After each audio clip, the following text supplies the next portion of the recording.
Sí se ve, doctor. Ya, perfecto. Sí se ve. Muy bien. Muy bien, jóvenes, vamos a empezar.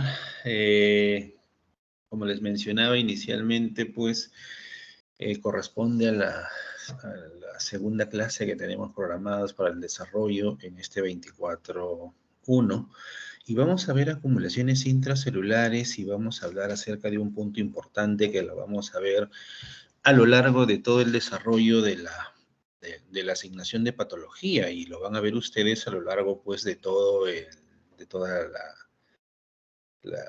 todo sus años que atraviesen en la facultad, y lógicamente la inflamación aguda lo van a ver incluso en el ejercicio de la profesión ya, ¿no? Vamos a empezar, y nosotros tenemos acá las acumulaciones celulares, intracelulares, perdón, en las cuales hacemos referencia, pues, a ciertos componentes que se van a acumular en el interior de la célula, y dentro de ellos nosotros podemos encontrar que se van a acumular lípidos, podemos encontrar en el interior de las células acumulación de proteínas, ¿no? Podemos observar también cambios hialinos, y estos cambios hialinos en el interior de la célula nosotros los podemos evidenciar de una coloración eosinófila rosada que representan componentes proteináceos. También podemos encontrar en el interior de la célula, a través de alteraciones en el metabolismo, básicamente, acumulaciones de glucógeno, así como también podemos estar frente a acumulación de pigmentos, ¿no? Aquí tenemos una representación esquemática, ¿no? Para hablar de cada una Profesor, de las...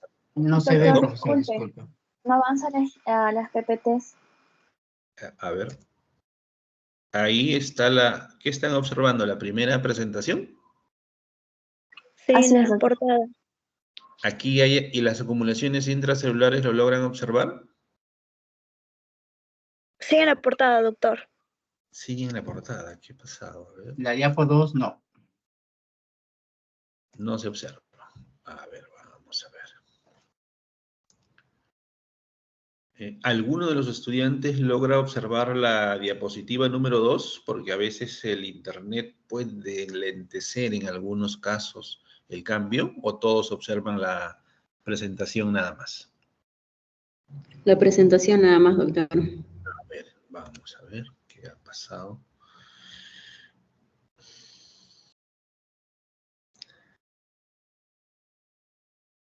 Ahora sí se ve, doctor. ¿Ahora sí se ve? Sí, doctor. Sí, ya cambió. Perfecto. Entonces parece que es mi internet. Bueno, Doctor, disculpe, ahí ¿podría presentarlo en pantalla completa, por favor? estoy en pantalla completa. Dice, pasé a pantalla parcial para ver cuál era el problema, pero ahorita estoy en pantalla completa. ¿Lo logran observar en pantalla completa? No, doctor, se visualiza solo en PPT lo que está, pero no está en pantalla Pero completa.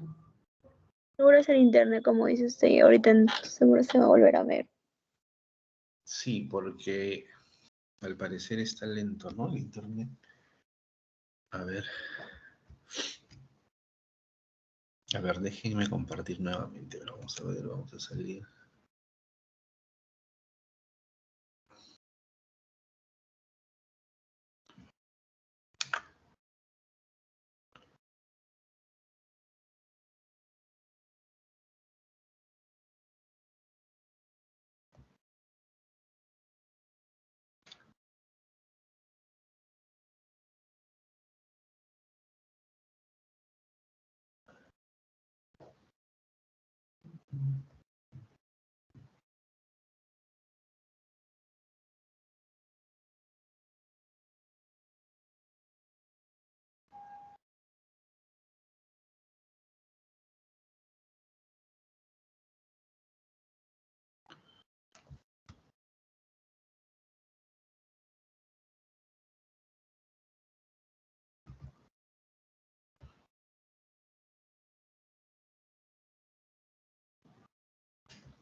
A ver, jóvenes, ahí aprecian la presentación, la segunda presentación, la diapositiva 2.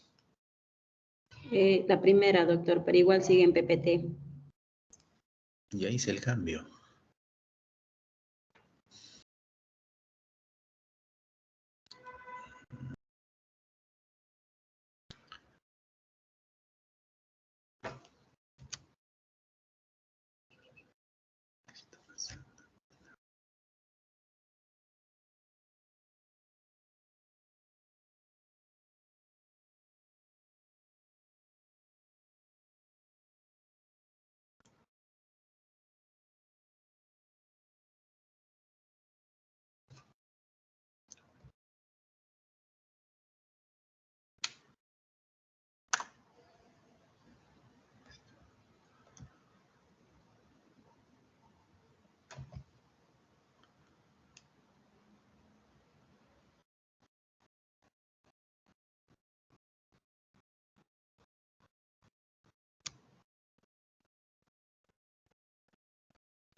A ver, jóvenes, ahí. Alguien que me confirme, por favor, si se logra apreciar la presentación 2 La en misma pantalla completa. presentación, doctor. ¿Qué está pasando? No entiendo. Doctor, creo que está compartiendo solamente la PPT. Compartido toda su pantalla, creo que se va a poder observar completo. A ver, vamos a hacer eso. Tienes razón, ¿no? Podríamos estar ahí.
A ver, jóvenes, ¿ahí se logra observar?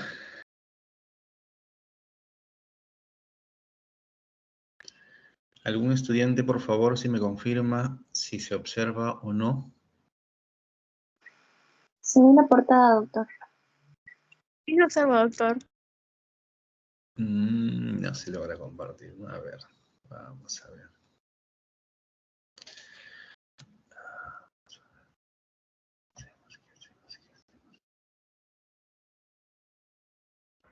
Ya cambió acumulación intracelular. ¿Perdón? Ya se están Sí se pasando ve el las... cambio de diapositivas, doctor. ¿Pero está en pantalla completa o está en, cómo se llama, en presentación? Está en presentación. Pero Parece que sí se ve está, bien. parece que está lento, ¿no? Parece que está lento porque yo le doy presentación y ustedes todavía ven, y después de cierto tiempo recién, A ver, jóvenes, lo que voy a hacer, voy Es a por la salir. red, doctor. Sí, me parece que es eso, porque, o sea, después de cierto tiempo se logra recién observar la pantalla, ¿no? A ver, déjenme ver internet acá. A ver, voy a salir, jóvenes, y les voy a dar internet de mi celular y voy a volver a entrar al aula, ¿ya? Está bien, doctor. Ya, perfecto.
A ver, jóvenes, presentación número 2, ¿se puede observar en pantalla completa?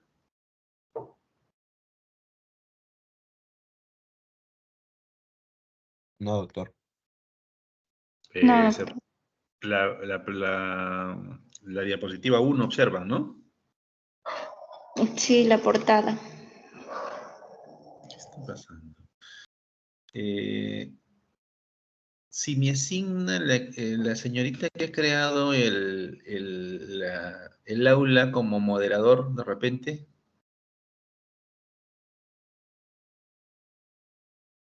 Doctor, ¿yo no puedo avanzar la clase ya así nomás? Que ya ha pasado casi media hora. Bueno, yo continúo porque yo tengo compartiendo aquí la presentación. Sí, la puedo avanzar así, ¿ah? No hay problema. Entonces, así vamos a... Doctor, ¿y si lo pasa a la delegada las diapositivas para que ella la pueda pasar? Perfecto, entonces la comparto a la delegada para que ella lo pueda compartir. De repente, así, ¿ya? Lo voy a compartir entonces. Es la delegada. No tengo su número de la delegada, pero sí tengo el número del delegado.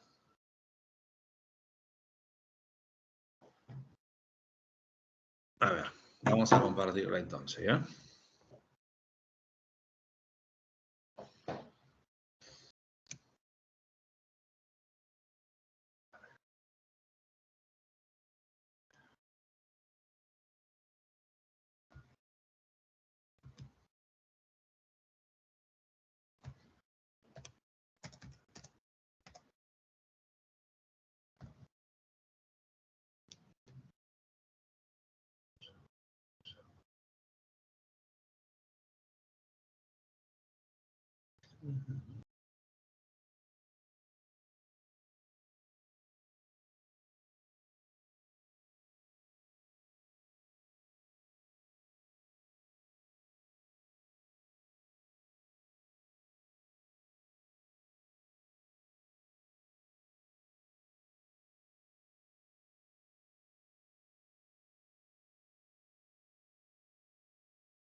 doctor, disculpe, deje un mensaje en Teams, por favor.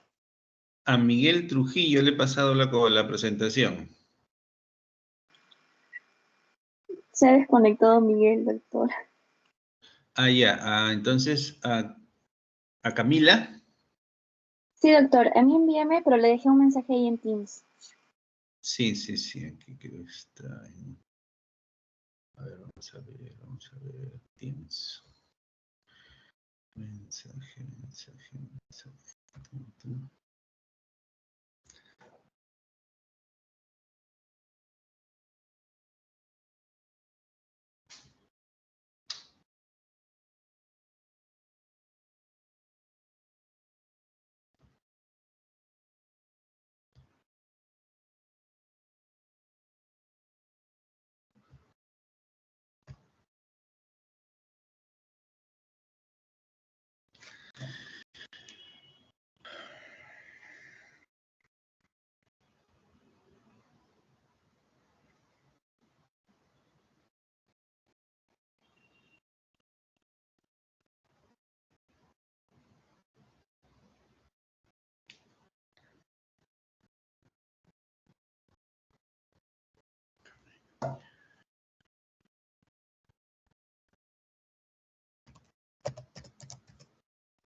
Ya, le acabo de enviar a Camila Villanueva.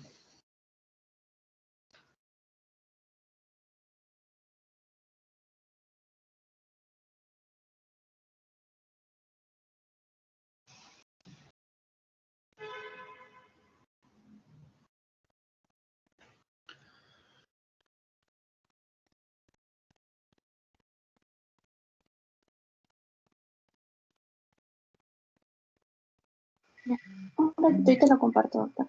Ya, perfecto.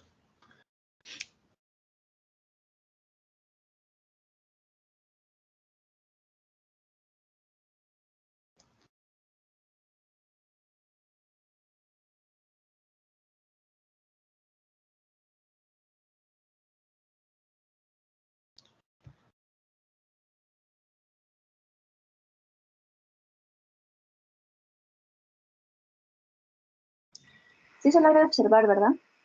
Sí, sí, ahí sí se observa.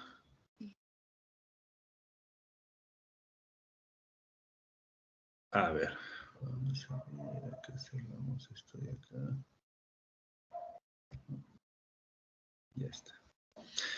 A ver, muy bien, jóvenes. Aquí estamos en la presentación número 2, donde estábamos haciendo referencia de las acumulaciones intracelulares, que estas pueden ser lípidos, proteínas, podemos encontrar dentro de las células cambios hialinos, así como también la presencia de glucógenos y pigmentos, ¿no?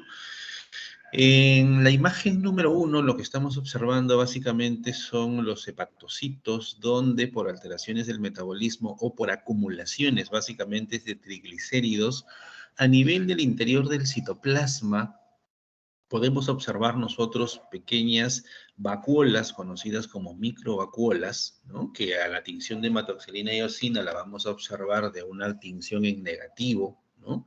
O sea, no hacen coloración. Y podemos observar también nosotros que esta acumulación de triglicéridos intracitoplasmáticos pueden ser muy grandes, incluso desplazar el núcleo a uno de sus lados, ¿no? Originando una vacuola grande y gigante, ¿no? Y esa es la acumulación básicamente de triglicéridos, ¿no?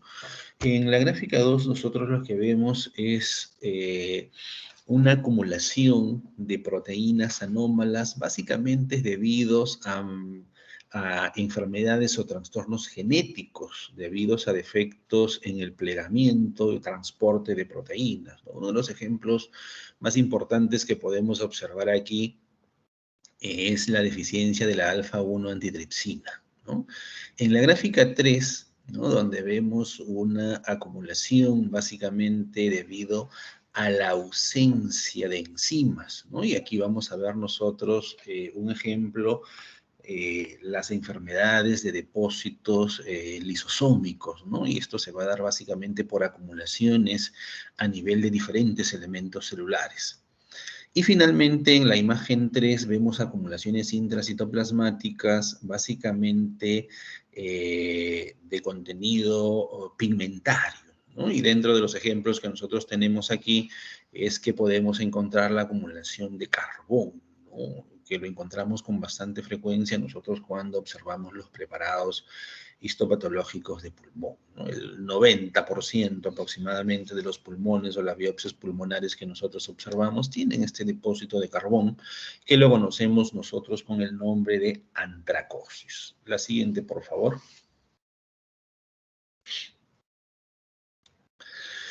Dentro de estas acumulaciones, nosotros a nivel intracelular podemos estar frente a acumulaciones de lípidos y acumulaciones de colesterol, ¿no? La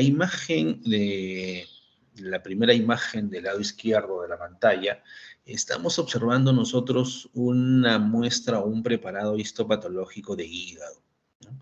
En la cual pues el hígado nosotros sabemos que tiene una distribución de células hepáticas, ¿no? Y que estas células hepáticas tienen una forma poligonal, con características citoplasmáticas de color eosinófilos, con un núcleo redondeado, basófilo, ¿no? Pero lo que llama la atención en esta muestra son estas vacuolas, ¿no? Vacuolas que no tiñen, que no tienen coloración a hematoxilina y eosina y que representan básicamente la acumulación, pues, de triglicéridos, lo que nosotros vamos a conocer dentro de una patología de bastante presentación común, por decirlo así, en nuestro medio, que conocemos como la esteatosis hepática, ¿no? Que origina un incremento del tamaño de los hepatocitos, ¿no? Así como también una alteración en el funcionamiento de estos.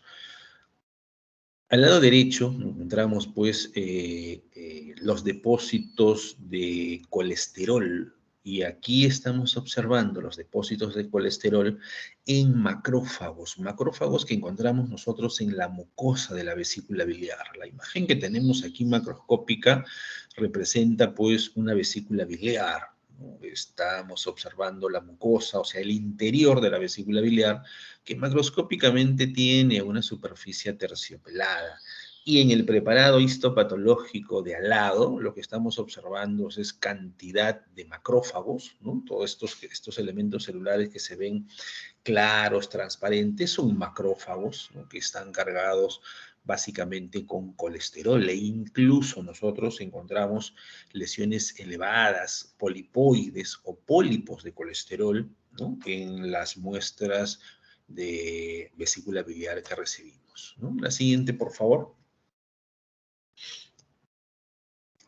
Dentro de las acumulaciones de colesterol, ¿no? Lo que estamos observando en la imagen, pues, es un corte básicamente de la pared de la arteria, ¿no? Esta es una de las patologías que nos puede originar tanto morbilidad como mortalidad en los pacientes, ¿no?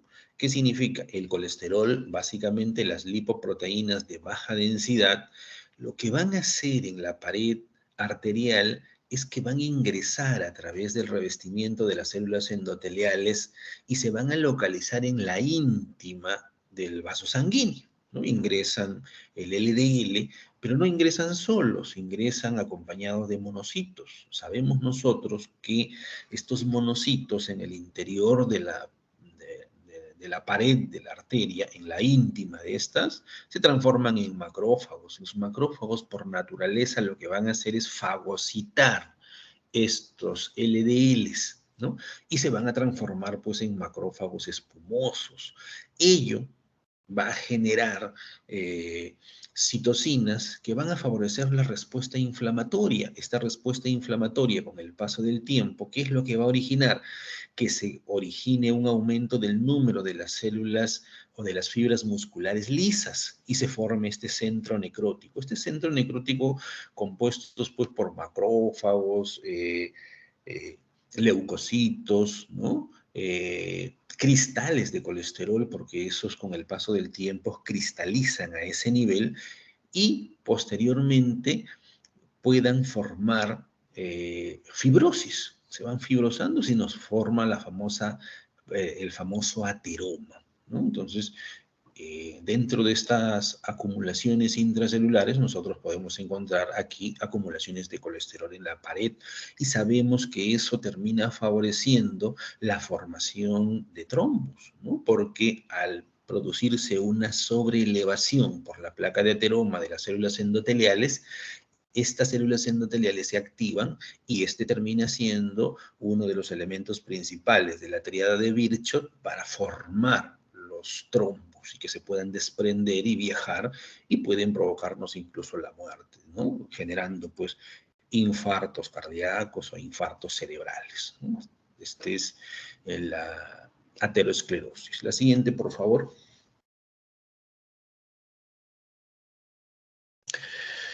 Dentro de las acumulaciones, hemos visto acumulaciones de triglicéridos, de colesterol. También podemos encontrar dentro de elementos celulares acumulaciones de proteínas, ¿no? Estas acumulaciones de proteínas tenemos dos gráficos acá, por decir tres, ¿no? Pero tenemos uno que representa una acumulación de proteínas básicamente a nivel de los túbulos renales, ¿no? Cuando hay pérdida de proteínas en pacientes con insuficiencia renal, por ejemplo, se van a ir acumulando en estas células de los túbulos un contenido proteináceo. Y en anatomía patológica, los contenidos proteináceos frente a una coloración de hematoxilina y eosina tienen la capacidad de captar con bastante facilidad esa coloración eosinófila, ¿no? Y la coloración basófila, como ya lo habíamos mencionado, si no me equivoco, en la primera práctica que la hicimos en la facultad, tienen la capacidad, los ácidos nucleicos que se encuentran en el núcleo básicamente, de captar la hematoxilina, que le da esa coloración basófila. En cambio aquí la proteína pues me va a dar una coloración eosinófila. Pero dentro de las acumulaciones de las proteínas también podemos estar nosotros, aquí al lado tenemos un glomérulo, ¿no? Si estamos frente al glomérulo, definitivamente esa es una muestra de riñón. También podemos encontrar acumulaciones de fibrilares de proteínas, ¿no? Y dentro de las acumulaciones fibrilares de proteínas, estas son básicamente de acumulación de fibras o fibrilares de proteínas que la vamos a encontrar nosotros en el glomérulo, como lo observamos aquí, pero también lo podemos encontrar nosotros en las paredes de los vasos sanguíneos.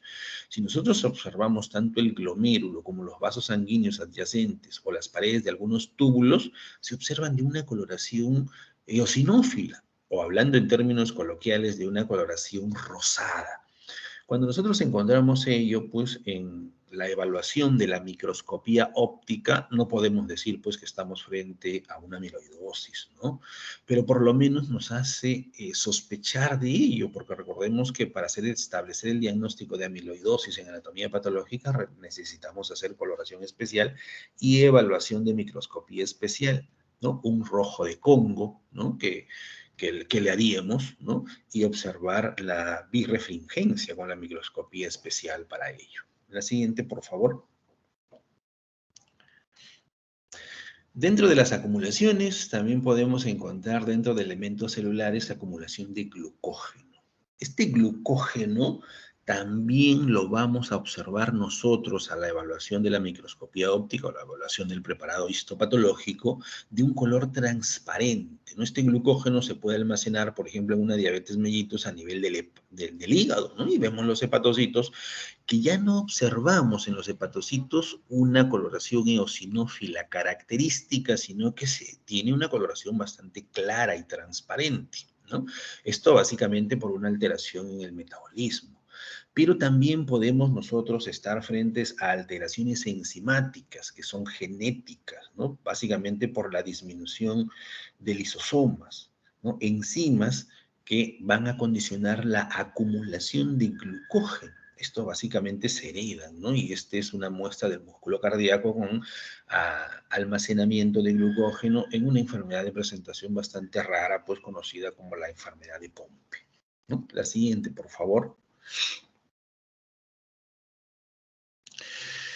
Aquí estamos frente a las acumulaciones de pigmentos, ¿no? En la imagen macroscópica, ¿no? Donde observamos el pulmón, ¿no? Se observa con bastante claridad los depósitos de carbón que se ven negros, ¿no? Y que uno los ingiere incluso cuando está en el medio ambiente a través de la exposición, ¿no? de humos o aquellos trabajadores de la mina que están expuestos pues al carbón y que entra por vía inhalatoria. Estos depósitos de carbón, lo vemos al pulmón nosotros, así como se observa en la imagen, recibimos y se ven negros.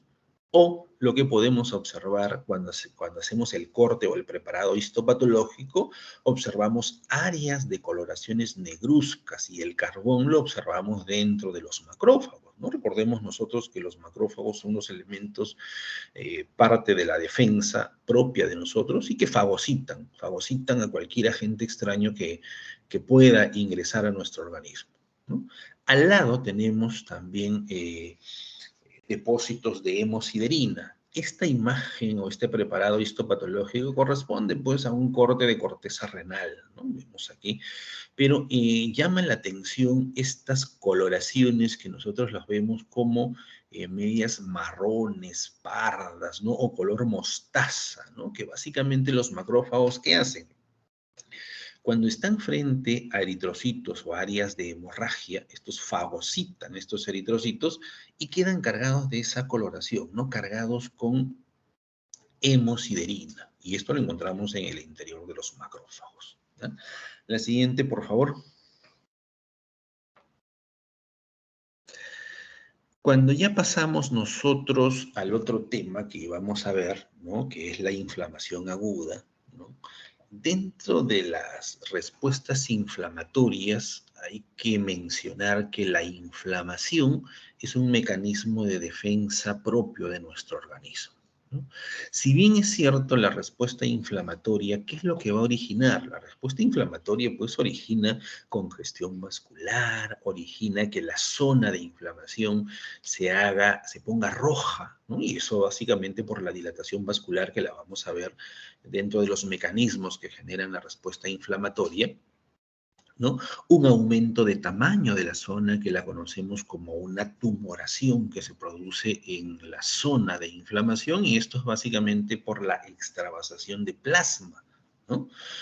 Y esto va a originar dolor, lógicamente, ¿no? Si yo tengo una zona o una articulación que esté inflamada, que esté roja, que está caliente, ¿no? Esa salida de plasma me va a originar pues una limitación también en la función de estas, ¿no? Y cuando yo hablo en términos generales de la respuesta inflamatoria, ¿no? Tengo que tener en cuenta que la respuesta inflamatoria básicamente va a estar a cargo de elementos celulares en el tejido, ¿no? Y aquí tenemos y hablamos básicamente de los macrófagos y las células dendríticas o las células presentadoras de antígeno, que van a tener la función de reconocer al agente injuriante, ¿no? Que este agente injuriante puede ser un microbio, que puede ser una célula dañada, porque una célula dañada, una célula que está en necrosis, la necrosis o la muerte celular condicionada por un agente injuriante definitivamente origina una respuesta inflamatoria.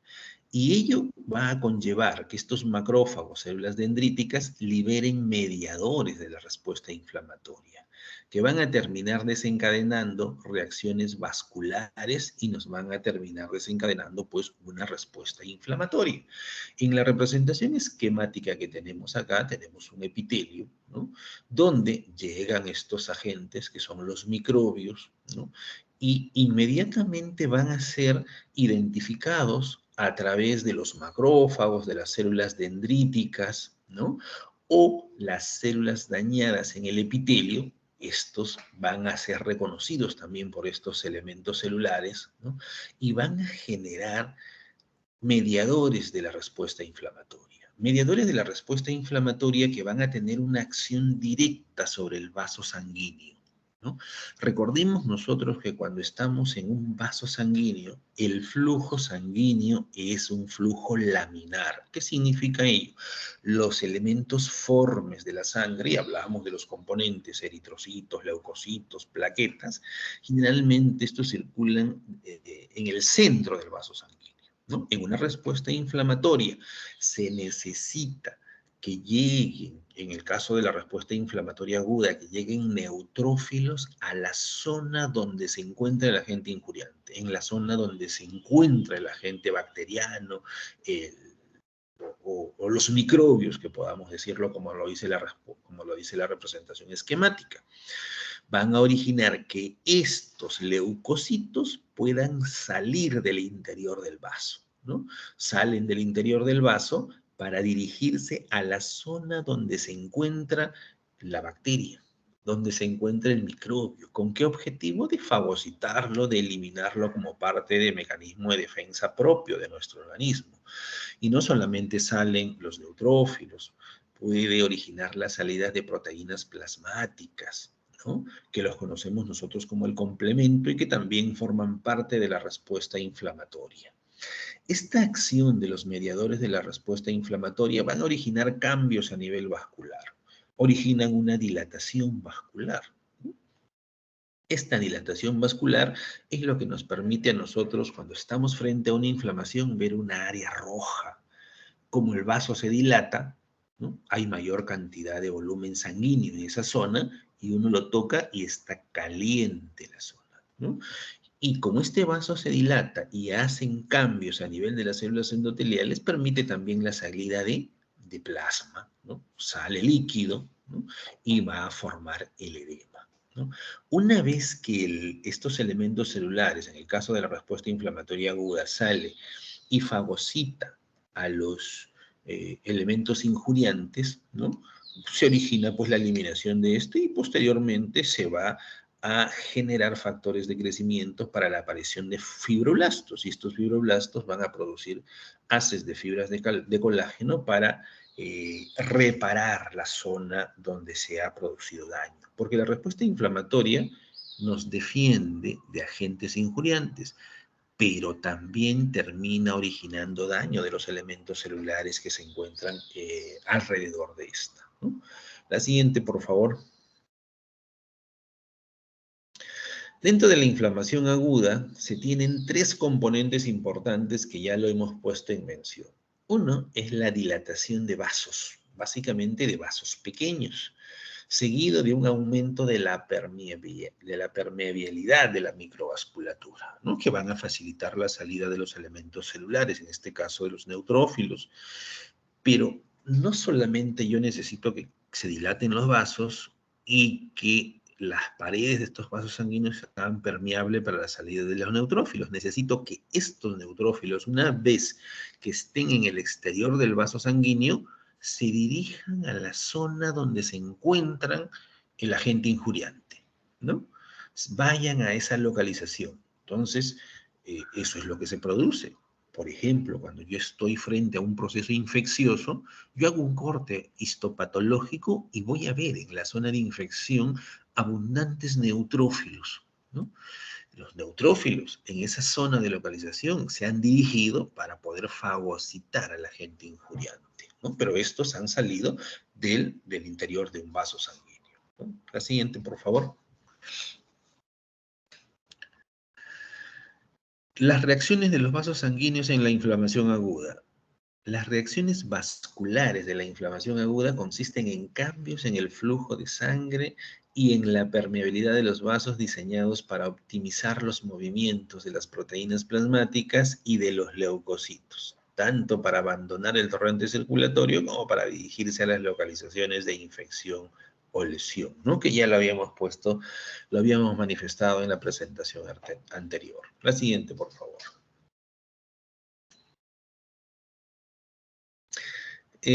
Cuando nosotros hablamos de la inflamación, aquí en esta representación esquemática, es importante reconocer la formación de exudados y trasudados, ¿no? O cuando estamos frente a un exudado, cuando estamos frente a un trasudado.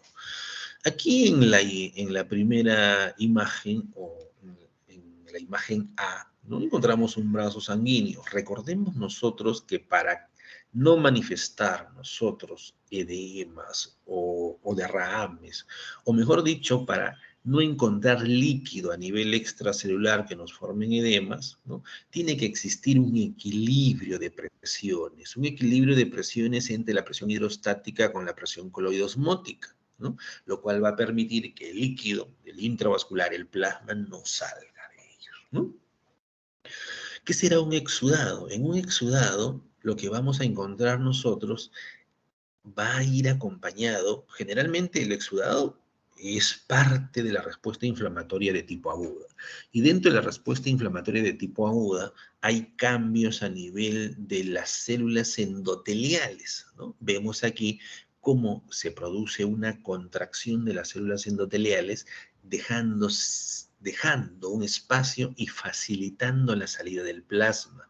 Pero no solamente la salida del plasma, también salen proteínas, salen elementos celulares como leucocitos, eritrocitos, y ahí estamos nosotros hablando pues de un exudado, y que acompaña este exudado generalmente pues a la respuesta inflamatoria de tipo agudo. Entonces, cuando yo tengo una inflamación aguda desencadenada por un proceso infeccioso de tipo bacteriano, por decirlo así, el edema que yo voy a encontrar es un exudado.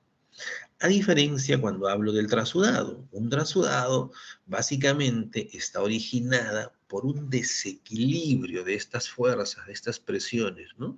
Cuando incrementa la presión hidrostática o disminuye la presión osmótica coloidal, esa diferencia de presiones lo que me va a terminar originando es la salida de líquido, la salida de plasma, ¿no?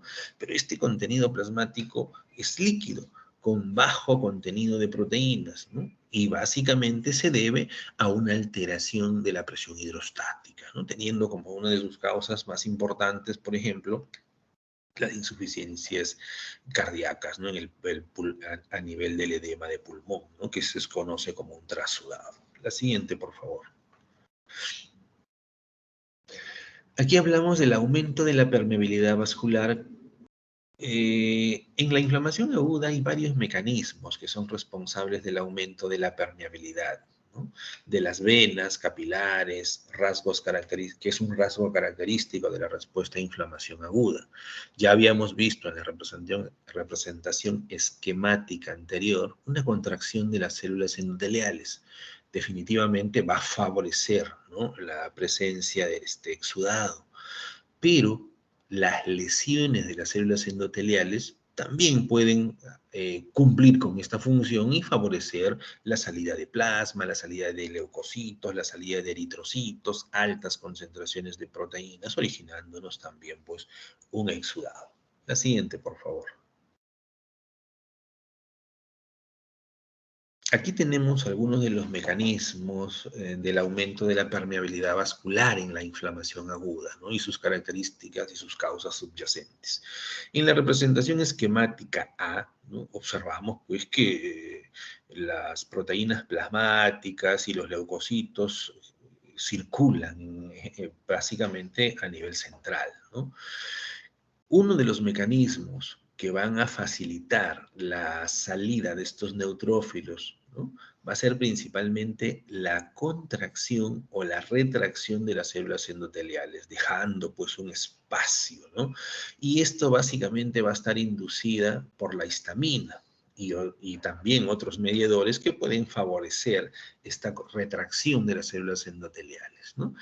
En la respuesta inflamatoria de tipo agudo, este mecanismo es rápido, ¿no? Es por eso que hablamos de agudo, es rápido.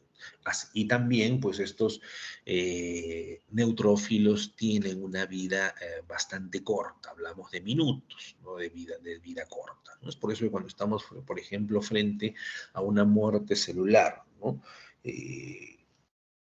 a una necrosis, ¿no?, una necrosis, los neutrófilos, por ejemplo, en la necrosis de tipo coagulativa, ¿no?, en el día 1 yo encuentro ya abundantes neutrófilos del 1 al día 3 y de ahí comienzan a disminuir estos, ¿no?, y se van reemplazando, pues van desapareciendo y va apareciendo la respuesta inflamatoria de tipo crónica. El otro mecanismo, aparte de las retracciones de las células endoteliales, como lo mencionamos anteriormente, pues son las lesiones de las células endoteliales. Por ejemplo, cuando estamos frente a una quemadura pues va a originar lesión de estas células endoteliales, lo cual pues va a ser mucho más evidente que se formen estos espacios y que permitan la salida de los elementos celulares que ya lo habíamos visto frente a las retracciones celulares. Si nosotros comparamos la retracción de las células endoteliales de la imagen B con las lesiones de las células endoteliales de la imagen C, pues el daño es mucho más severo a este nivel, ¿no? Y si comparamos a ambos con las células normales, pues las células endoteliales están en contacto unas con otras, evitando pues la salida de todos estos componentes favorecidos por mecanismos de respuesta inflamatoria de tipo aguda. La siguiente, por favor.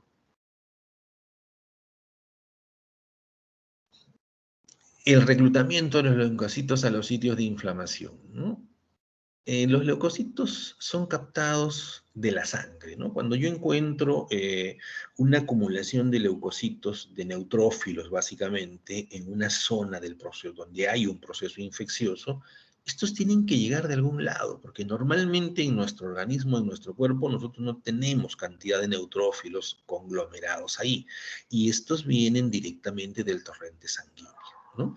El reclutamiento de los leucocitos es por un proceso de varias fases, ¿no?, que consisten en fijación, rodamiento de las células endoteliales, y que este rodamiento va interactuando con las selectinas, y que posteriormente estas selectinas, ¿no?, que hacen una adhesión a estos neutrófilos, pero no una adhesión firme. ¿Pero qué es lo que pasa? Yo tengo el neutrófilo, El neutrófilo hace en primer lugar una marginación leucocitaria. ¿Qué significa? Que se va a pegar a la pared del vaso sanguíneo, a las células endoteliales. Por acción de estas selectinas se unen, pero no tiene una adhesión fuerte, por decirlo así, lo cual permite que estos neutrófilos vayan rodando. Primero se adhieren, ¿no? Luego van rodando, pero después por acción de las integrinas hacen una adhesión mucho más consistente, mucho más fuerte y se adhieren con mucho más fuerza. Y posteriormente, estas van a salir del interior del vaso, ¿no? A la salida de los neutrófilos del interior del vaso lo conocemos nosotros como transmigración o también con la denominación de diapedesis, ¿no? Varias citocinas van a promover la expresión de ligandos de selectinas e integrinas en el endotelio. Y dentro de estas citocinas, los que favorecen esta marginación leucocitaria, este rodamiento, ¿no? Esta fijación a través de las integrinas, tenemos nosotros al factor de necrosis tumoral y las interleuquinas, ¿no? Vamos a ver nosotros que los neutrófilos predominan en la inflamación aguda. Son los elementos celulares que lo encontramos en un número bastante grande, son los predominantes, ¿no? Y posteriormente son reemplazados por macrófagos, por monocitos en primer lugar y después por macrófagos, ¿no? Esto es cuando la respuesta inflamatoria aguda no puede controlar al agente injuriante, se va reemplazando por monocitos y macrófagos. La siguiente, por favor.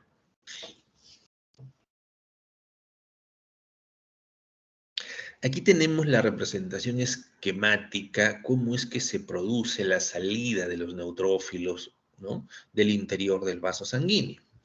Nosotros observamos, ¿no?, que los leucocitos, en este caso los neutrófilos, circulan por el centro del vaso sanguíneo. Cuando nosotros estamos frente a una respuesta inflamatoria aguda, ¿no?, por presencia de microbios, por decirlo así, o agentes injuriantes, estos neutrófilos, ¿qué van a hacer? ¿No? Van a hacer una marginación leucocitaria. ¿Qué significa? Que se van a pegar a la pared del vaso sanguíneo, ¿no? Y por acción de las selectinas van a ir rodando, ¿no? Primero hacen marginación, después su rodamiento, porque la adhesión a la pared no es firme, y después por la acción de las integrinas y las selectinas se adhiere con bastante firmeza. Una vez que se adhiere con bastante firmeza, atraviesa la pared del vaso. Estos neutrófilos producen unas elastasas que va a favorecer la ruptura de las fibras de colágeno tipo 4 en la pared del vaso sanguíneo por acción directa del CD31. Y ahí se va a producir la salida de este neutrófilo. Luego que sale el neutrófilo, tiene que dirigirse por movimientos quimiotácticos, ¿no? Nosotros decimos por quimiotaxia, se va a dirigir a la zona donde se encuentra el agente injuriante. ¿Con qué objetivo? Con el objetivo de fagocitarlo. ¿Con qué objetivo? Con el objetivo de eliminarlo. Esa es la función más importante, ¿no? Lógicamente que para eso va a producir también citocinas, van a llegar los macrófagos que van a favorecer la fagocitosis, y cuando no se puede eliminar los agentes injuriantes a través de estos microbios, ¿no?, a través de estos neutrófilos, van a secretar factor de necrosis tumoral, interleuquina 1, y van a favorecer la respuesta inflamatoria para la llegada de mayor número de neutrófilos, ¿no? Entonces, aquí tenemos nosotros, por eso que cuando nosotros tenemos un preparado histopatológico, por ejemplo, una pielonefritis, donde observamos un conglomerado de neutrófilos encontramos un conglomerado de neutrófilos a nivel del intersticio, es porque hay un proceso infeccioso y se han dirigido a esa zona. La siguiente, por favor. Aquí, por ejemplo, tenemos una representación de un preparado histopatológico de una necrosis de tipo coagulativa, ¿no? Sabemos nosotros que la necrosis desencadena en respuesta inflamatoria, y la respuesta inflamatoria presencia de neutrófilos. Cuando nosotros encontramos neutrófilos en una necrosis por un infarto, ¿no?, que es la necrosis de tipo coagulativa, la presencia de estos polimorfonucleares a nivel intersticiales lo encontramos con bastante o en bastante número entre el día 1 y el día 3, ¿no? Posteriormente, ¿no?, de no resolverse, se va haciendo un proceso inflamatorio de tipo crónico, ¿no? Y finalmente, si el paciente no llega a morir por el infarto, se va a reemplazar pues por tejido fibroso, ¿no? Y tenemos la representación esquemática. En primer lugar se forma el edema, luego salen los neutrófilos y finalmente pues la aparición de monocitos y macrófagos para la respuesta inflamatoria crónica. La siguiente, por favor.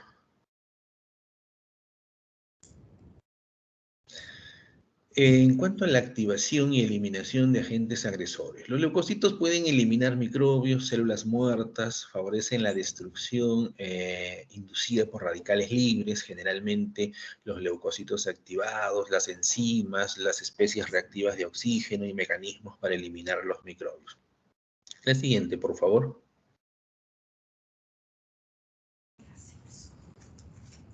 Aquí, en esta representación esquemática, vemos cómo se produce la activación de los leucocitos, ¿no?, a través de receptores. Receptores que van a identificar mediadores lipídicos, quimiosinas, ¿no?, que estos van a favorecer la adhesión al endotelio y la migración en los tejidos, ¿no?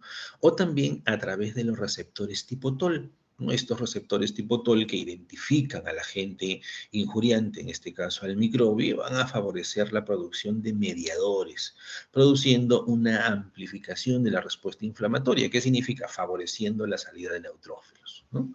También participan en estos las citocinas, ¿no? Y tenemos aquí al interferón gamma que participa en la producción de especies reactivas de oxígeno, ¿no?, para desencadenar una activación microbicida. Una vez que, ¿cómo es esto? Una vez que el macrófago fagocita al agente injuriante, pues van a destruir a estos elementos, ¿no?, provocando la muerte del agente injuriante, ¿ya? La siguiente, por favor. Aquí tenemos la representación esquemática de cómo se produce esta fagocitosis. Primero lo tienen que reconocer al agente injuriante, ¿no? Una vez que lo reconocen, lo terminan fagocitando. Una vez que los fagocitan, se unen a los lisosomas y van a generar componentes que van a desencadenar la muerte, ¿no? Estos fagolisosomas, a través de mecanismos bioquímicos, van a favorecer la presencia de hipoclorito, ¿no? Este hipoclorito, que es un contenido, parte de la lejía, termina destruyendo al agente injuriante. Pero no solamente el hipoclorito, forma parte las especies reactivas de oxígeno, el óxido nítrico, que terminan destruyendo al agente injuriante y cuando la respuesta inmunitaria es adecuada, eliminan al proceso infeccioso, ¿no? La siguiente, por favor.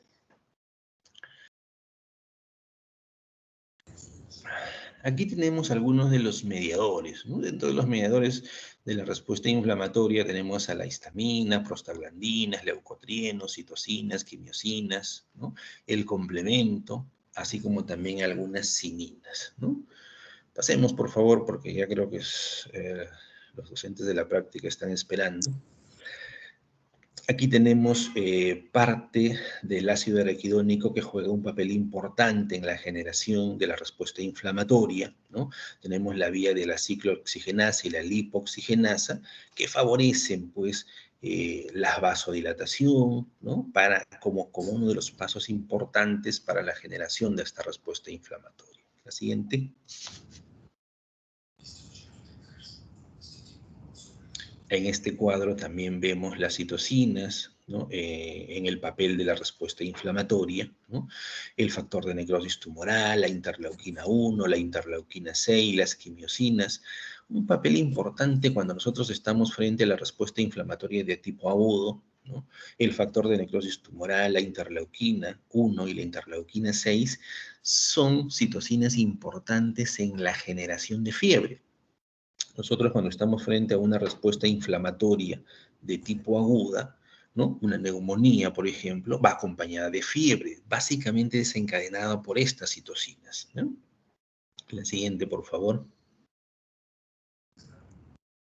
Aquí tenemos la inflamación local, ¿no? Miren cómo se produce factor de necrosis tumoral, interleuquina 1, que va a producir la activación tanto del neutrófilo como del macrófago, ¿no?, para desencadenar la producción de interleuquina 1, interleuquina 6 y quimiosinas. Este factor de necrosis tumoral, interleuquina 1, interleuquina 6, va a actuar directamente a nivel encefálico generando fiebre. Actúa a nivel del hígado para la producción de proteínas de fase aguda y van a actuar a nivel de la médula ósea para favorecer la producción de leucocitos importantes para la generación de esta respuesta inflamatoria de tipo aguda. La siguiente, por favor. Aquí tenemos la activación del sistema del complemento. El sistema del complemento juega un papel importante también en la respuesta inflamatoria, bien como la identificación del agente injuriante, en este caso de los microbios, ¿no? A través de la activación del complemento, una de sus funciones más importantes es favorecer la respuesta inflamatoria, desencadenando mayor número de neutrófilos para, lógicamente, terminar originando la destrucción de estos agentes injuriantes, ¿no? Favorece la activación de los macrófagos para que estos macrófagos puedan fagocitar al agente injuriante. Otra de sus funciones de este sistema del complemento es que van a opsonizar, ¿no?, a estos agentes injuriantes con el objetivo, pues, de lisar y destruir al agente injuriante, ¿no? En conclusión, la respuesta inflamatoria aguda termina siendo un mecanismo de defensa de nuestro organismo, un mecanismo de defensa que sale en respuesta a la llegada de un agente injuriante, pero también tiene un precio, va a terminar lesionando algunos elementos celulares, pero una lesión bastante pequeña si la comparamos con la respuesta inflamatoria de tipo crónica, que hace una lesión celular mucho más grande, ¿ya? La siguiente, por favor. Aquí tenemos la función de los mediadores, ¿no?, en las diferentes reacciones inflamatorias, ¿no? La fiebre, mira, interleuquina 1, factor de necrosis tumoral, dolor, prostaglandinas, radicininas, ¿no? Vasodilatación, histaminas, prostaglandinas. La siguiente, por favor. La inflamación de la respuesta de tipo aguda lo que va a originar, pues, es una vasodilatación, la salida de neutrófilos, que nos va a llevar también a una cicatrización, pero esta respuesta fibrótica es mucho más marcada cuando estamos frente a la respuesta inflamatoria de tipo crónica, ¿ah? La siguiente, por favor. Muy bien, jóvenes. He tenido que avanzar un poco más rápido porque hemos perdido bastante tiempo en la dificultad para compartir la presentación. Ya he visto que algunos de los docentes están en el aula, supongo que están esperando a sus grupos de práctica, ¿no? Muy bien, jóvenes, si hubiera alguna pregunta para responderla rápidamente, o si no, pasar ya a sus grupos de práctica, que de repente sus docentes los están esperando.